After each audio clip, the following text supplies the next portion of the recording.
All right.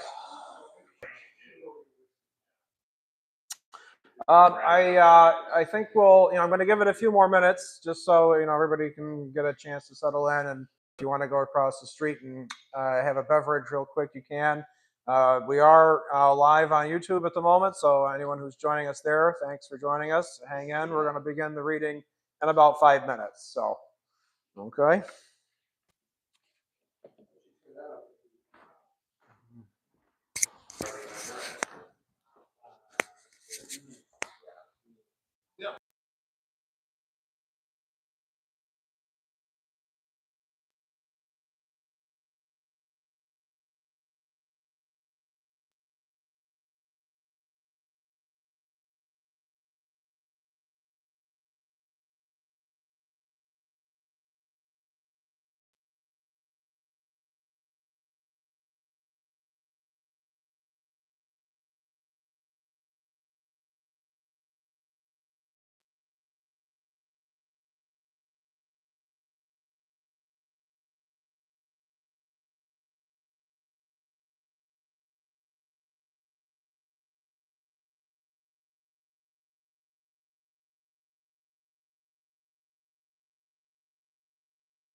Okay. All right. Well, welcome, and thank you for coming out to the other side tonight on the kind of gloomy night. We had hail for a while there, and seemed kind of biblical. We weren't sure if the angel of death was next, but hey, we're all alive, so that's good. I think most of you are familiar with our space here. The other side is a not-for-profit organization. We depend on donations from our friends. So if you enjoyed your time here tonight, if you want to drop a couple of bucks in the jar at the back, that'd be great. And we appreciate that. That helps us keep on the lights here. The book price is, for the author for the most part. We're very generous with our authors. If you need a bathroom, there is one at the head of the stairs. I'm really excited this year. This year we have put out 3 collections of poems in total through Doubly Mad Press, Doubly Mad Books. We did, first was Ruth's book, Casting. This is a really beautiful collection of poems. And then Tom's book, Alphabet Noise, which we're celebrating tonight, was the second book. It came out in September. And the last but not least is the recently, or about to be released, Dance in the Dirt House by Patrick Waller. So this has been a big year for Doubly Mad's book publishing endeavors. And if you'd like to check those out, they're in the back, as well as some of our earlier titles, like Complicated Thanks by Cindy Day, and Oren's book, My Rap Sheet is Long, is there. And there are copies of my recent book as well, too. So if you want copies of books, we have plenty of literature for you here tonight. There's also copies of the recent issue of Doubly Mad. We're an annual journal, comes out once a year. That came out in April. If you haven't seen it yet, it's in the back. you can check that out. And anybody online who wants to check things out can go to doublymad.org, and they'll find ways to purchase things there. Yeah, I've been working with Tom Townsley for a number of years. I think, as pretty much everybody knows. He's a good friend. He's baffling at times. I'd say 90% of the time he's baffling. But he's also an amazing poet, musician, and painter.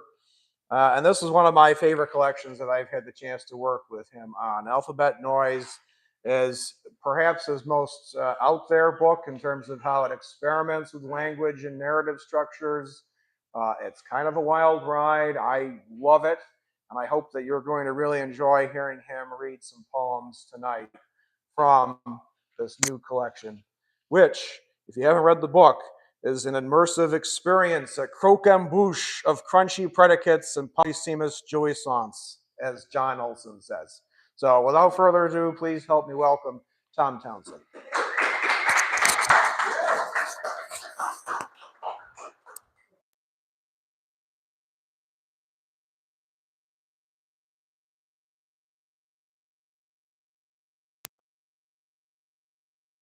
Okay. Hi, everybody. Can you all hear me?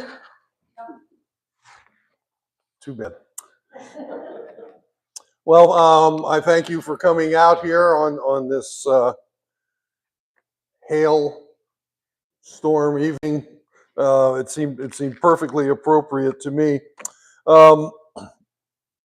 So thinking about this reading tonight, it's kind of a challenge, I think, particularly with this book. Like Will said, it's a little more out there in its experimentation, maybe, and I'm not sure. Well, we'll just find out. I'm just stalling till I figure out what it is I want to read.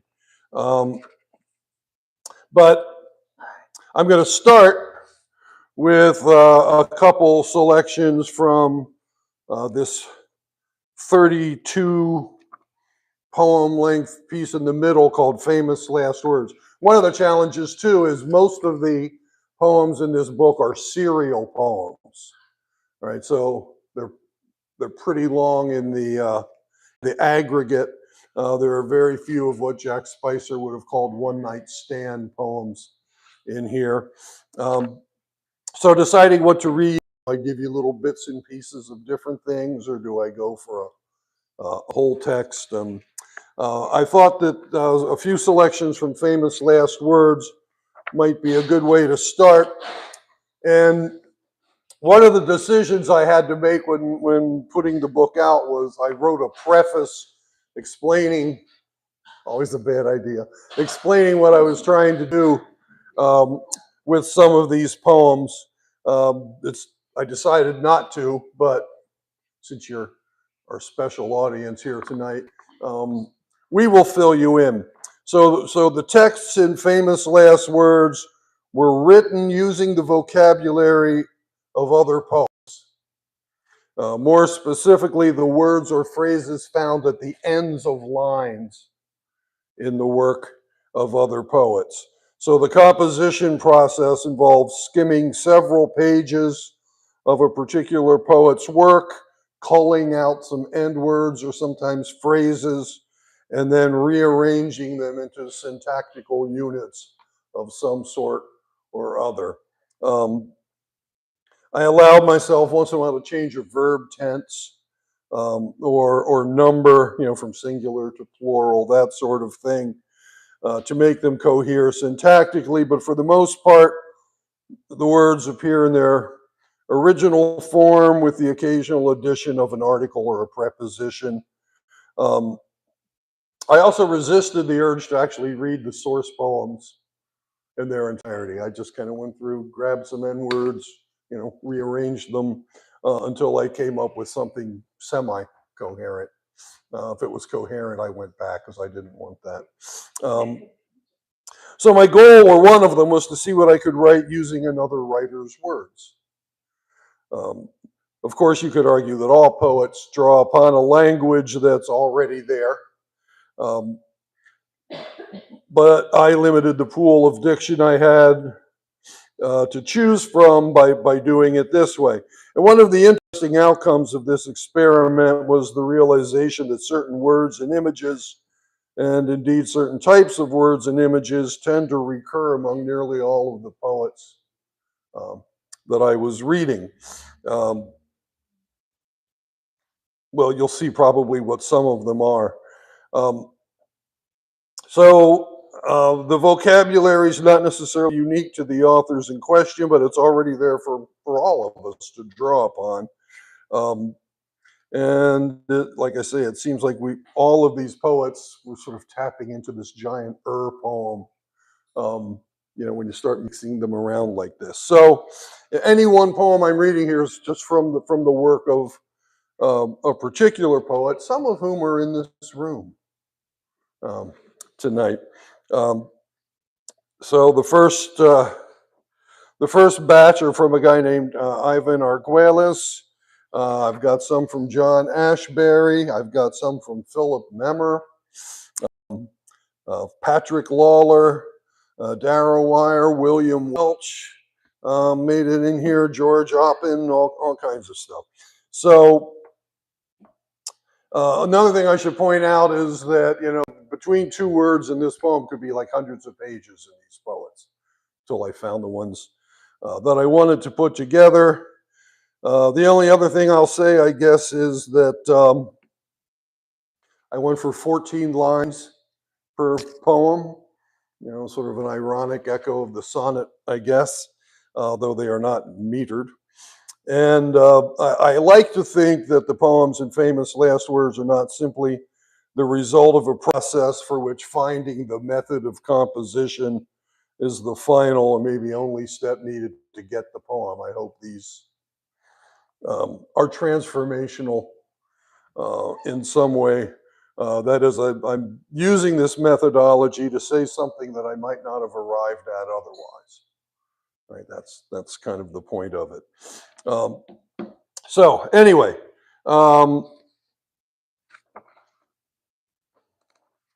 let's see what we've got here. Here's my sheet. Remember which one. So I thought I'd start by reading two of these, and then move on to one or two other things. So let's start with the second one. I also have the dates these were written here. So this one was December 21st and 22nd of 2021. It's number 2. You step willingly through illusions of ash, mad sleeping alphabets, bone texts. The script's inky reaches, a paradigm of summer written backwards, remembering who I am. Why announce it whose purpose is nothing but alphabet noise? A name's weight, the climb to which the hallowed brain clings, asleep, dancing. I am wandering forever where the stones promise not a sentence. My gyre whitened, this small now caught in the undertow, moving in the opposite direction. My sky comes undone in a hitchhiker's dream, confused by time, my flesh like tiny moons scattered by sudden surrealism, suffers pronoun drowsiness in a phone booth. Am I between answers? A corpse out of range of postmodernism? Between blanch and blank, the dreary text proceeds unfinished. What are the stars a poet demands? The broken glass pointillism, itself a dereliction, groping nevertheless toward a lightless flame, inchoate, cannot name it, cannot name this wound that was us, its rage tossed upon the so-called self, its echoes plunging into an ancient book of limitless equivocation. This one is number 5. Marvelous and empty, the torn book, talking vertigo, with its wasteland of poetry schemes, its possibilities of grass, the lawn within, speaks to absent clouds the way oneric angels outside the pharmacy murmur to designated drivers in sentences null and void. How measure the clock, the albatross, the irregular verbs? A page is always missing.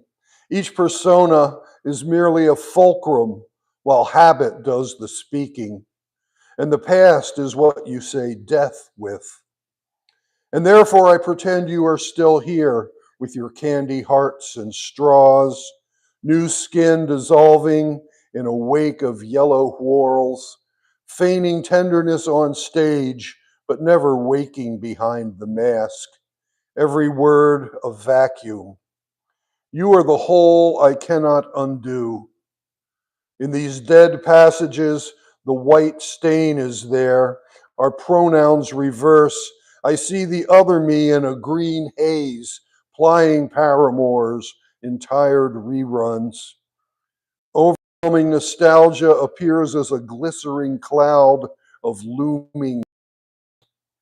In my untoward reflection, the wax sealed memory recalls love rituals gone fatally wrong. The hour of null halves itself. In the lit palace of nothing, there are only voices. Thank you. We'll come back and read a couple more of those a little bit later on.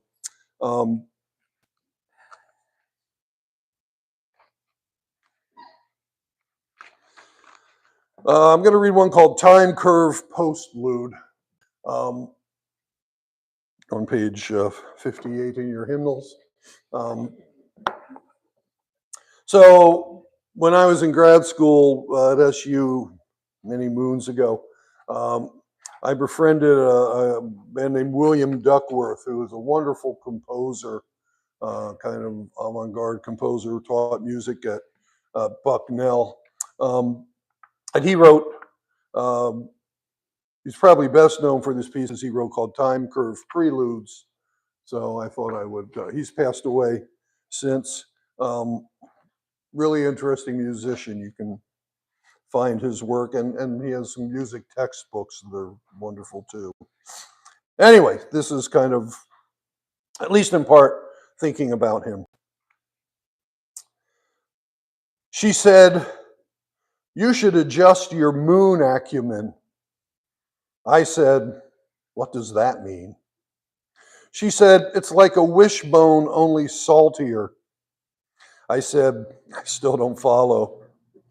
She said, "I've watched your clammy feelings distribute party favors, Gustav, and it excites me." I said, "Undress me in French, the flag." She said, "I will, but I have one question. I've noticed that you secrete stained glass at irregular intervals. Is that because you're a poet?" As if on cue, I secreted a stained glass portrait of St. Dwynwen of Wales. I said, "A poem is where the fingerprints show. Will you accompany me along this white boulevard?" She took my arm, and together we walked as rampant fog excommunicated the dust. We passed many a cul-de-sac along the way.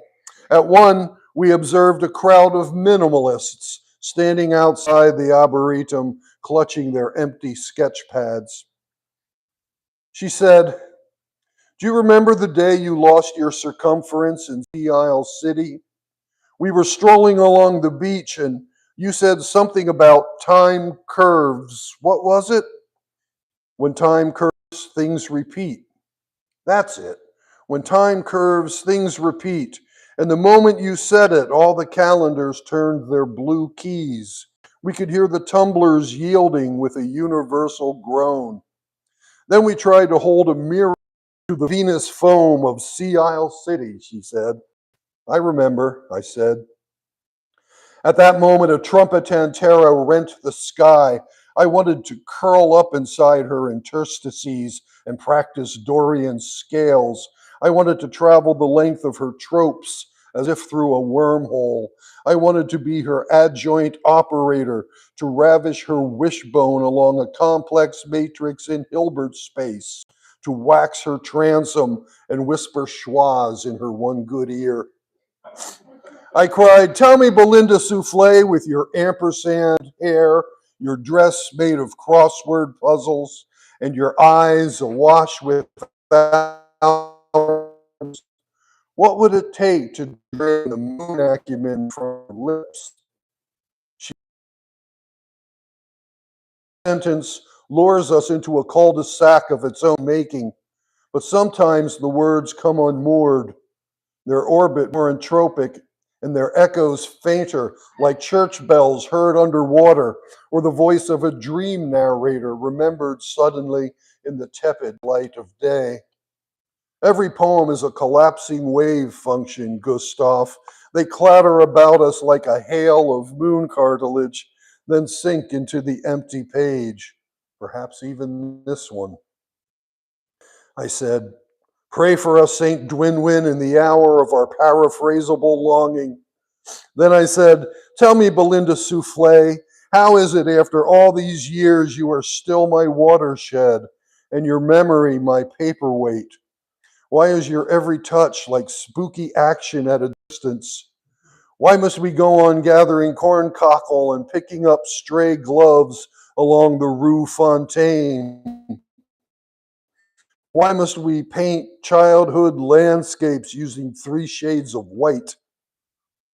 Belinda Souffle flashed a translucent smile. Because moon acumen is a tale told by the winners, she said. Because downward spirals come in threes.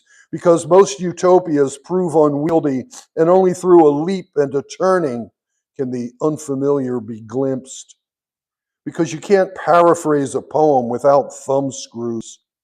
Because you lack a circumference, Gustav, and the reason for that is that you lack a center.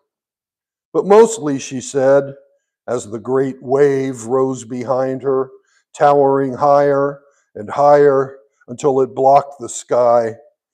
Because we'll never be commercial free, no matter how many mirrors we hold up to our mistakes.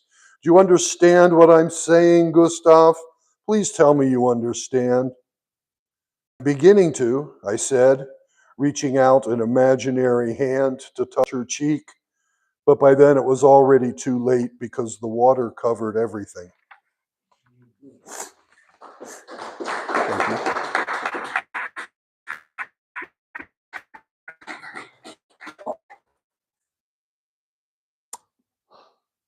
Okay, all right, I'll be daring. So I want to read one of the sort of serial poems in its entirety, and I have at this moment decided on the arena, which is on page 10. One of the things I like about the serial poems, because as you may have noticed, the things I write tend not to be straight ahead narrative. There tend to be lots of gaps anyway. But the serial poem allows you to be discontinuous, but then return to something later on. And so you get this sort of palimpsest of different themes here. This poem also, among other things, is a critique of the lyric poem.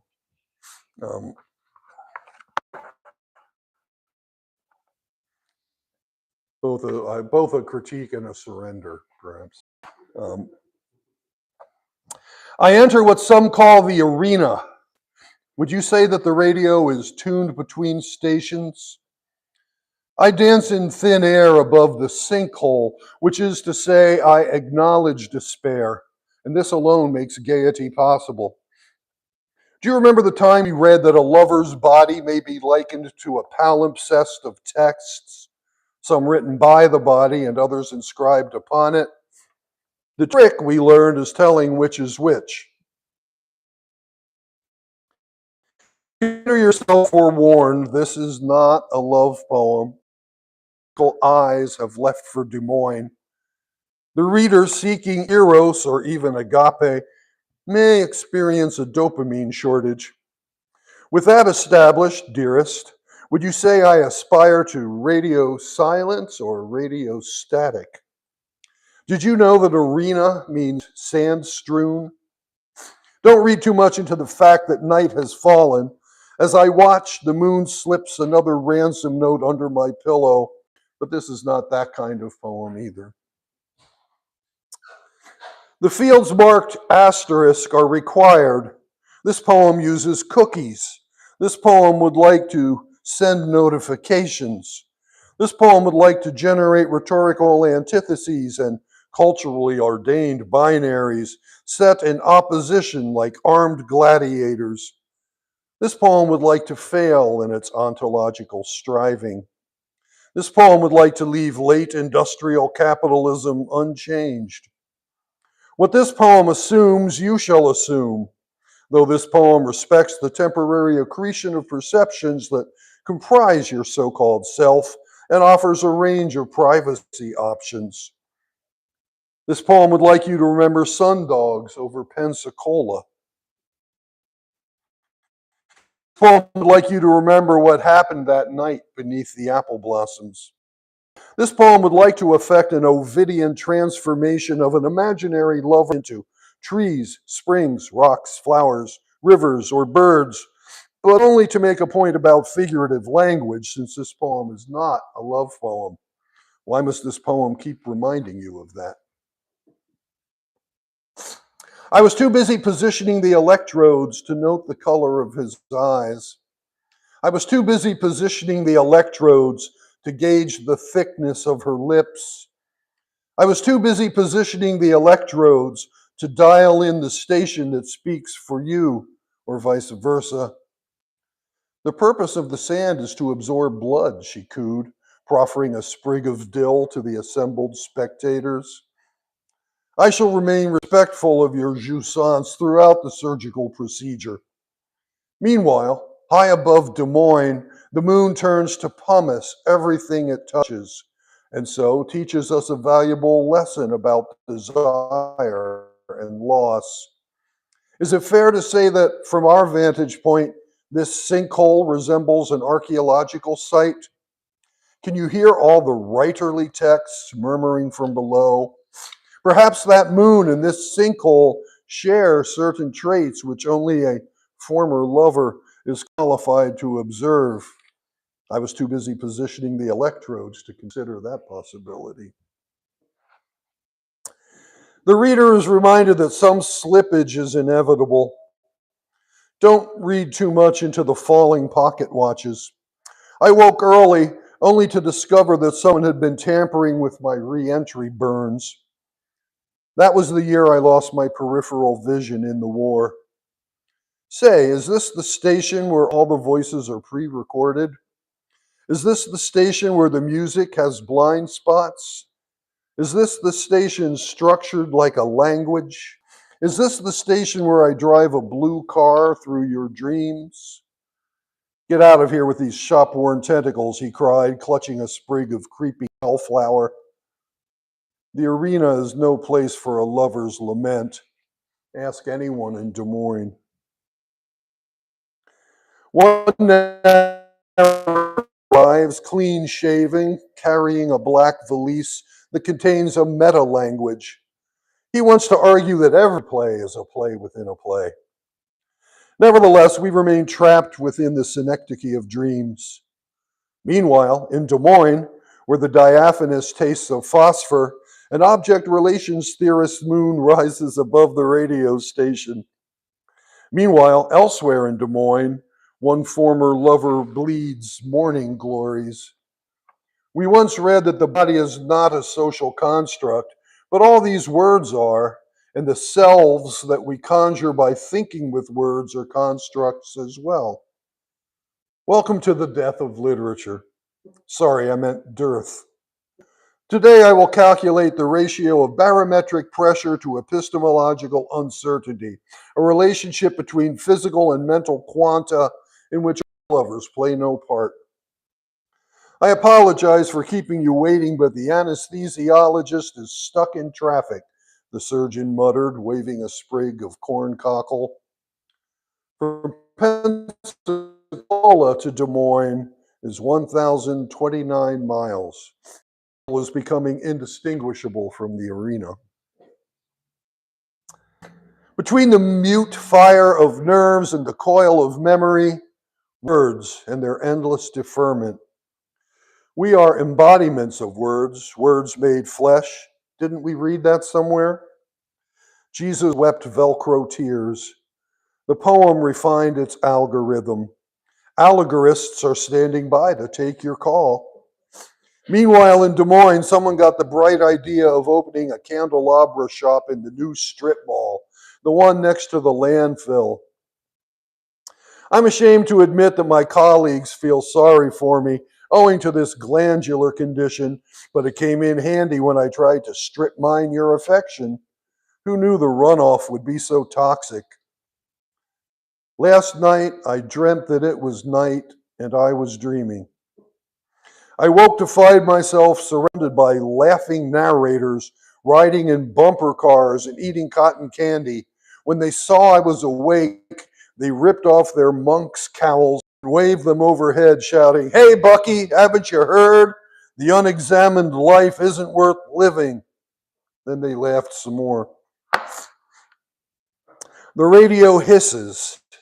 Is this the station with white noise consists of serially uncreated random variables, she cried, brandishing a sprig of lousewort. This poem would like you to create an account. This sinkhole would like you to stop dancing. This moon would like you to acknowledge its tidal force on your dreams. This narrator, bedecked in a robe of purple furred velvet, welled with tinsel, would like to establish a reign of misrule throughout the text. He says, "Did you know that Des Moines has the highest number of vacuum cleaner salesmen per capita?" Is that because of the lyrical eyes, I ask? The narrator smiles and points a crooked finger at something neither of us can see. Excuse me, is this the way to the talking cure?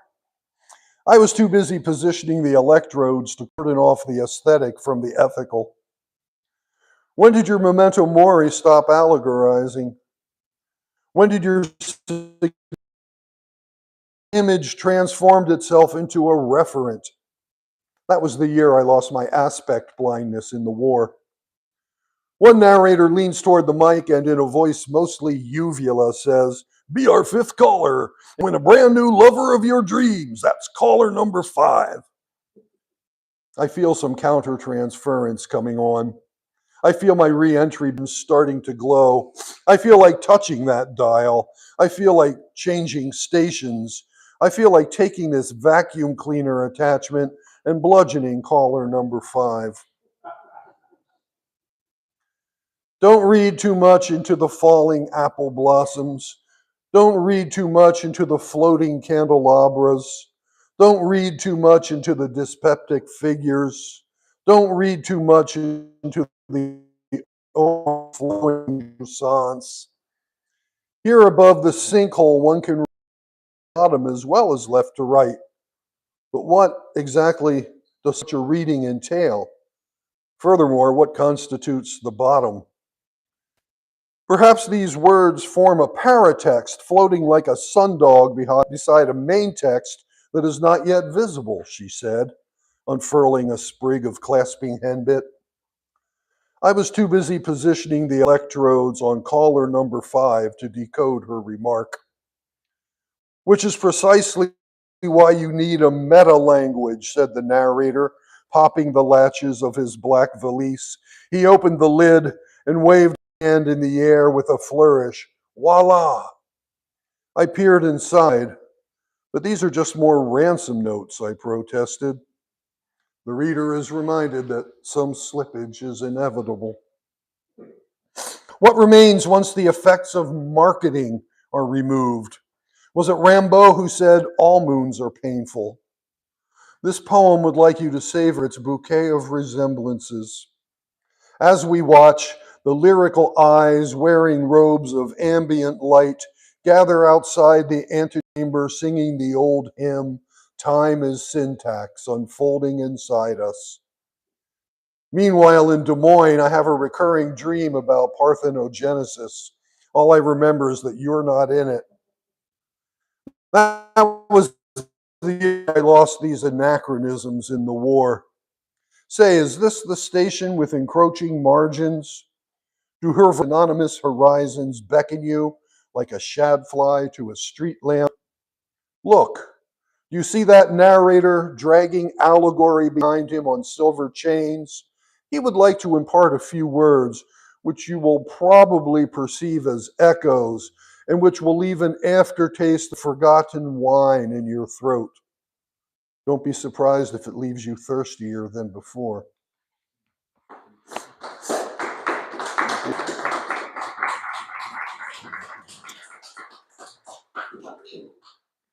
Thank you. Everybody warm enough? I'm going to do a couple more words poems here. This one is number 15. On January 20th, 2022, or maybe I should say on that date. The number which surrounds us is beautiful. The trajectories of indescribable fineness. Isolated instances perceived with a passive currency might find your forehead. Yet we turn hair awash to the shore, the beaches, the warm day of nameless things, under the umbrella of information that crumbles into life. A book doesn't count. The argument lifted out of the sea where we left off only yesterday, scratched. The plainer meaning of it, part of the next lesson, intentional in its aimlessness. The words boarded up, no design sticks. What remains is no parking space, no mountain, but a few stone markers, the wind suspended, the actual true source, divine in itself, long forgotten because all our lives we were watching our salary, bumming along yet continuing to exist, caught in that trap, that dream of enduring far into the blackness curling down that unites us on its own terms, the record of summer totally subsumed. Would you check the time?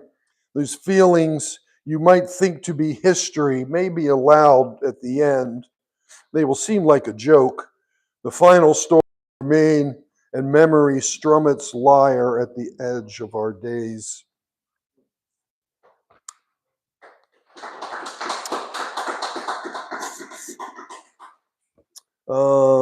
This is number 20. Now make that 23.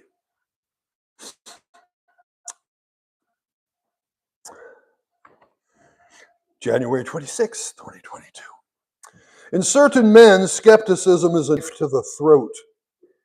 They pick up packages and make a list of what is missing, approach the world by falling, take head counts in the dark, and suffer a distant look as night tips in. They do not believe that each dim image supports a star. No, everything is a dish of chemicals, a wheel of stone. In the mirror, a half-evaporated face becomes a cairn of doubt, and this little hole of self, with its hungry music, sees only the flaw for which it is looking, sees that the sky is leaving, sees the identical days skid by, takes measurement of the wounds, the shadows of birds, the crumbling clouds, the impenetrable prose of the world it knows have to erase, the dissolving fictions, the snag, the chain, the handles of meaning, replaceable, no thirst blessed, and all the dreams are burning holes. This is the story of who I am, always forgetting the names, alone on my private gallows, my curiosity and pleasure dwindled to an aching tooth, a parachute of pain easing me to the ground. I am thinking of tearing out my memory with a new language in which it hurts to mean something. And with each star I name, I'll hear the shattering of a world.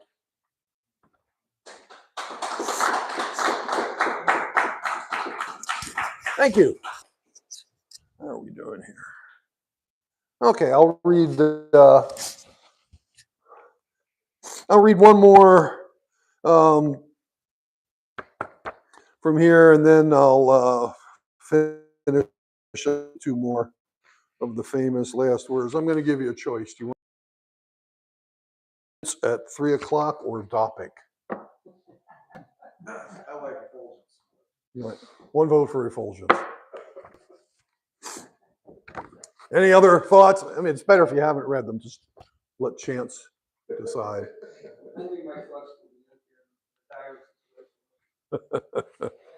All right, I'll do effulgence at 3 o'clock for my editor. This begins with a little line from Lewis Carroll. The chief difficulty Alice found at first was in managing her flamingo. 1. Two lovers entwined by the quarry's edge. Read foaming sighs, read lyrical glaze, the curiously inwrought figurations when the eligible becomes pellucid, as or as if, oh apostrophe to whom I know not, decorative abyss in love with easeful decolletage, sans disenchantments of the world. Read tinfoil moons, read pensive roses, read 30 sparrows, read cardboard Venus, or ask, is that Chinese lantern imaginary? Is this silhouette crouching in what you call the background merely an astigmatic shadow, i.e., do irredeemable diadems drop unbidden, as or as if the poem's potential auditors, a necessary subterfuge, actually exist? So long lives this. Read his lambent heart, read the dream-lit arbor, read her eyes at neap tide, read flamingo of your curious dint, words channeling desire upon a table, as or as if the head itself in lyre prismed boxes of cerebration into which the flamingo slips, such a puzzled expression, almost unseen, its pink feather, so that she could not help bursting out laughing, and it was a very difficult game indeed. 2. Say a real quarry is made allegorical by the lover's proximity, or vice versa, as or as if the gaping pit, false azure, a symphony of nerves whose third movement, a boisterous scherzo, plays out in gorgic tableaus. You are old, said the shepherd youth, repeatedly, which is to say, one of the lovers could be you, if you suspend time, or now better, as or as if run simulacra, read sad balconies, read nightingales on strings, read death's hand puppet, memory foam heart, the lyric already de-centered, preceding, commodifying, inventing love, the silk denouement of home-style aphrodisiacs, woven, oh, ever absent, thinking itself as or as if, quarried, querying, universe, sans, as or as if, allegories, wake us and we entwine where ne'er the twain shall meet. 3.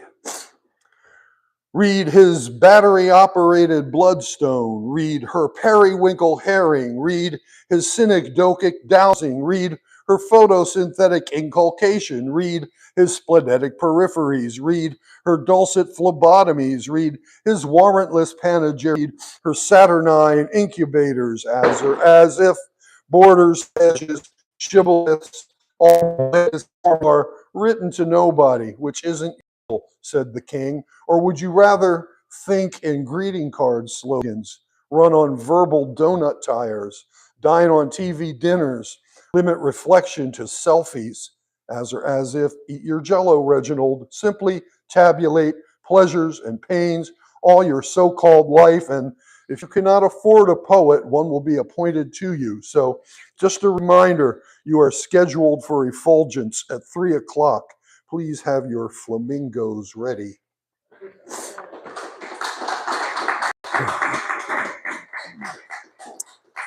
That one's a tongue twister. Okay, or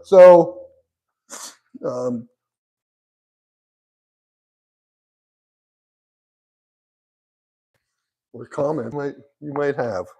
Number 29. This one's taken from George Oppen, some of the poems of George Oppen. And Ruth mentioned this one. So that helped me choose one, so thank you. Against noon's vacuity, impenetrable as clarity is impenetrable, or consciousness without object is impossible. The eye shipwrecked on the singular, motes in the air, a fly in a bottle, an old man glassed in a dream's frozen moonlight. Poetry is death's denial, though poets jostle each other and cannot metaphysic. They feel the words' roots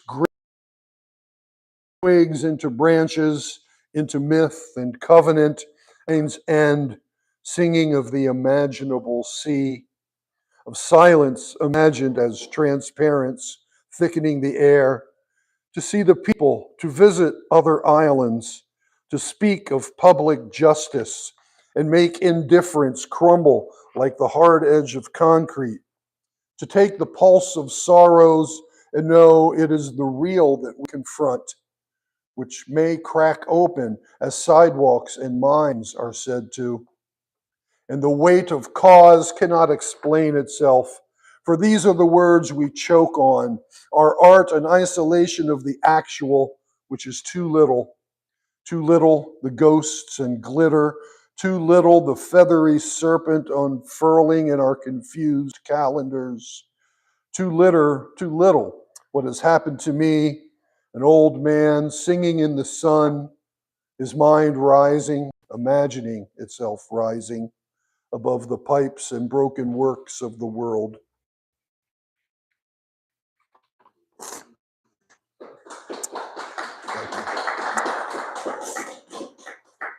I'm going to end with 30. No, 31. Make it 31. Face down in poetry schemes, awaiting swoon of whispers, I feel these albatross sentences becoming ever more centrifugal. The words emerge, a new skin, forgotten etymologies, dream fulcrums, irregular verbs drunk in cars, clouds of white numbers and myths in sheep's clothing. Devotion to outcast echoes, the passions of men come to nothing, the mirror's black holes, distance and time scraping at the glass, bodies aching to remember love's missing pages. The original language is a map of impermanence. The first metaphor, a dead angel a priori. Phonic deities practice sleight of hand in their dark towers, and each human skull's a labyrinth of signs. Each stammering poem explodes perpetually into the uncreated, the fundamental silence. Each word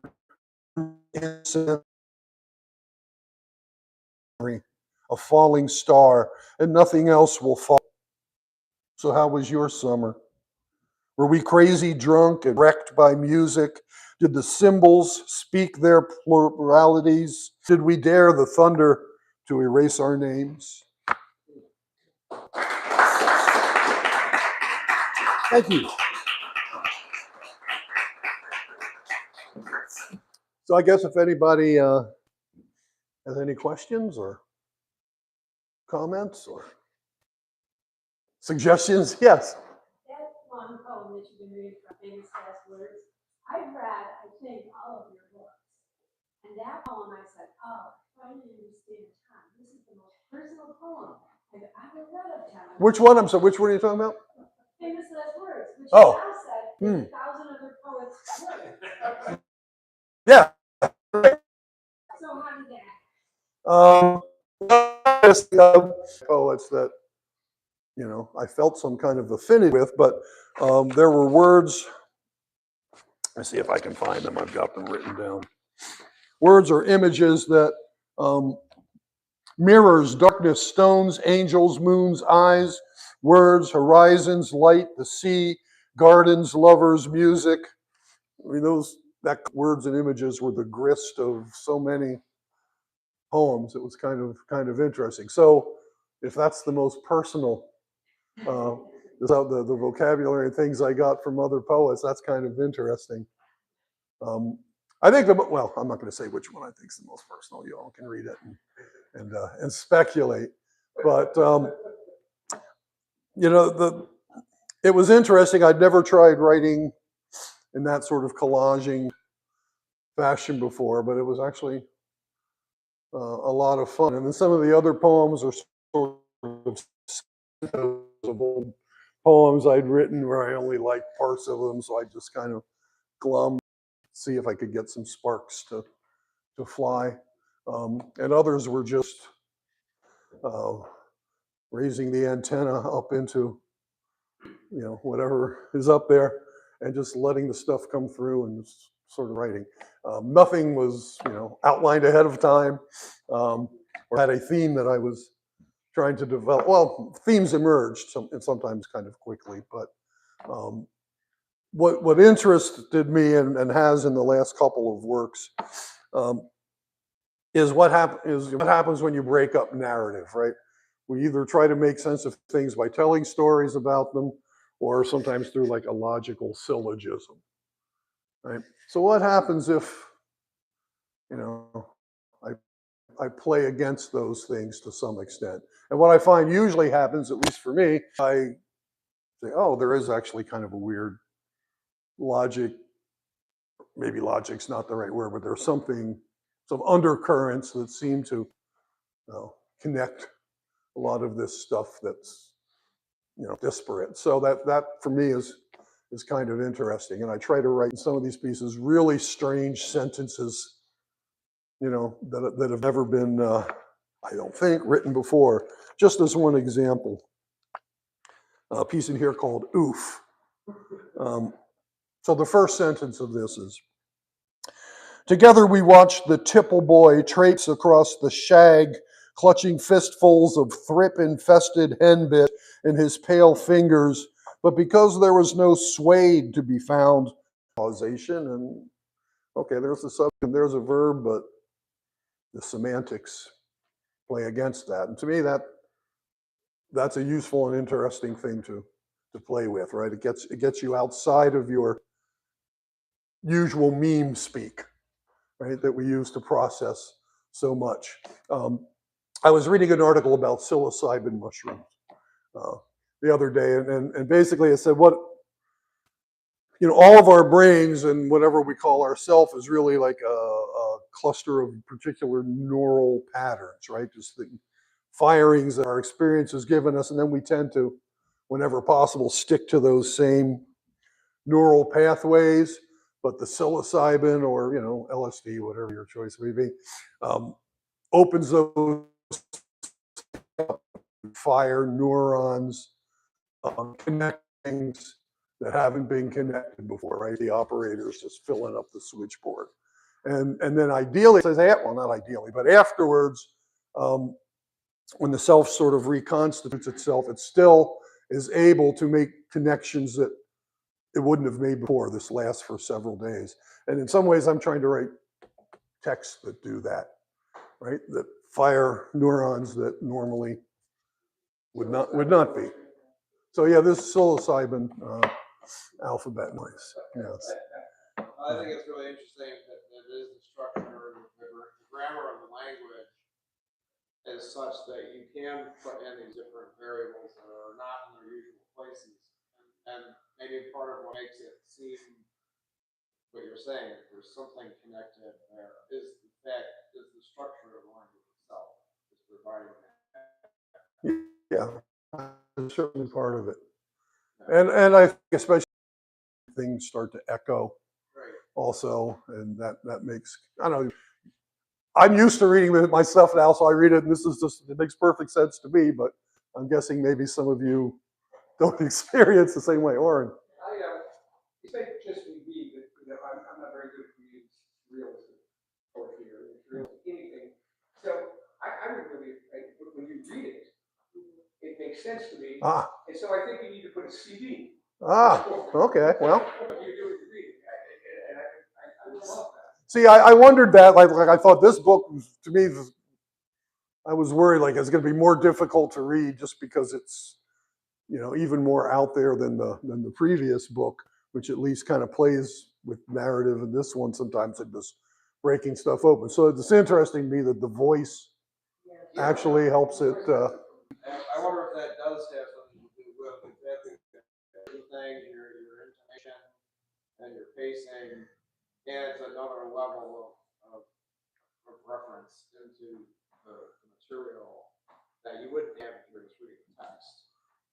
And it would be interesting to hear somebody else read it and see if that made different, you know, with a different Rorschach ink blot, you know. Or Well, that is our phoning. technique, usually across the street. Well, I was going to say, Will and Jim and I, sometimes when we're having a beverage across the street, we'll just open it at random, point to a line and read it. And it'll like, you know, explode with relevance, like, ooh, and then another drink and find another line and do it. And it, you know, that might be a way I'd recommend reading the book. Don't bother to read it in any kind of order, just open randomly and find passages. You'll hit some, you know, the thing I'll say is writing this way, I hit some lines and some ideas and some images that I would have never, you know, gotten to any other way. And so. There's a whole history of reading across the street. Years ago, we read all of which is all Vortex Sutra out there. Will and a few other people out in front. And that was a blast. You know? Yeah, I would imagine. Yeah. Well, you know, it helped to lubricate the experience. I saw some other hands up. Yeah. It really sounded like jazz to me, particularly the Alphonsus one and the one just before that, I can't remember. And it was part of your reading too, which to me is a little bit interesting because you're a blues singer, not a jazz performer, but and I think that it would be very cool. Okay. A bongo player, smoking clove cigarettes and wearing a black beret. Yeah. It might be interesting to yeah. Well, I mean, I think when you're trying to write this sort of thing, that the music has to be there. You know, I think that's key. You know, even in the passages that look like prose, okay, but I still call it poetry because, well, it's not narrative, it's not exposition, it's poetry, and the music hopefully is there. Sure. Yeah, I just wanted to suggest, statement of the obvious. Experimental poetry is sometimes just gibberish, but at its best, it's not gibberish. It's crafty, as all good writing is, right? I'm sure you remember Jackson McLone, right? Yeah. Going back some years, and he was as close to gibberish as you could get without falling into it. And I was interested because I finally met him at a meeting at Stevens Institute, Hoboken, and he was very old at that point. And I said to him, you know, Mr. McLeod, I noticed what you read tonight has more of a narrative thread than usual. Well, first of all, he was thrilled that anybody would know the difference. Right. But then, because clearly I had read his stuff before, and that kind of surprised me. But he said, oh, yes, it does, because now I tend to change stuff when it doesn't quite fit my intent. And so you mentioned at the outset about how you were tweaking some of those end lines. Yeah. Just to make them fit better. And that's basically what he was saying. So again, just to state the obvious, if anything is any good, then it's the result of deliberate choice and meaningful decisions. Yeah, I mean, and my hope is that, you know, they're more than just the product of a method. And I'm using, like I said, I hope they're transformational that I'm using the method to get at something. You know, I don't even always know what that something is, but I try to, never let that stop me. Right? You know, since I remember a few years back, poetry reading saying that about a turnout, like 8 people there, it says, well, like four were in my family and 2 came in to get out of strength. You know, Right. this is actually a pretty good turnout for poetry reading. Congratulations. Well, the hail probably helped. There was probably people getting out of the hail here. But I mean, I think I recognize everybody here, so I do. I do thank you all for coming out. And anyone else have any question or comment, or maybe save it for across the street? Yeah. Alan. Just have an unformed thought, but whenever kind of I have a book of yours in my hand or coming to hear you speak, it's always a little bit of a roller coaster for me. Not necessarily the work itself, but kind of coming back into your world and finding my way. And oddly, tonight the word that came through, kind of like the word music, but it was actually, I don't know if you're gonna bridle at this, but it's the word trust. Because I think I trust you, we trust you, and there's something about your command of cadence and the different types of cadence that set up expectations where all of this surprising antenna reception really connects. I don't know how it connects or what that means. There's this kind of oblique familiarity all over it. Yeah, I mean, that's interesting. We were talking about another friend of ours who sent some poems, and he's sort of writing in this mode too. And we said, this poem here is all right, but the cadence isn't right. And that's all kind of gutting, but that's always been big for me. Most of the time when I'm revising stuff, it's because the cadence isn't there. This needs a beat before that word comes in, because that, right, music is a, theme and variation. It sets up expectations, and sometimes it delivers them, and sometimes it tricks you, and that's fun too. So yeah, the cadence is big. Ruth. Having read the whole book, I'm going to tell you that I think the theme of this book is it's one of the last poems. That you have to read that the prop man hasn't always read the script. Yeah, right, yes. That's right. That's absolutely right. Yeah. Good. Well, thank you again, everybody. I appreciate it.